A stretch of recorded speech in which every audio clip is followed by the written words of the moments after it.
morning. Welcome to Max Way. We are from Team Everest Gallios. I'm Sahiti. I'm Harika. Do you know what is mathematics? Mathematics is very important in our life. Without mathematics, there is nothing you can do.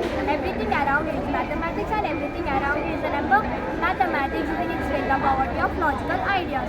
Now my friend is going to explain about mathematics and Everest Gallios. Everest Gallios was born on 25th October in 1811 and he died on 31st May 1832. He was a French mathematician and political activist. He worked as laid foundations for Gallios theory and group theory, and the two major branches are abstract and algebra. What is symmetry? An object is symmetrical and it is exactly the same on the both sides when you fold it in half. Here are the some things that are symmetrical. Shape symmetry, letter symmetry, number symmetry. Can you find any other symmetrical objects? Okay. Now we are going to present you the model of symmetry. In one-line symmetry, the object can be divided into two parts.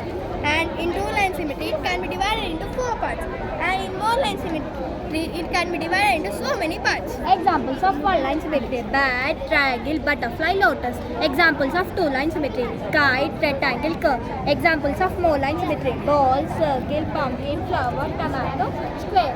Thanks for visiting our model. Go forward. I hope you will enjoy the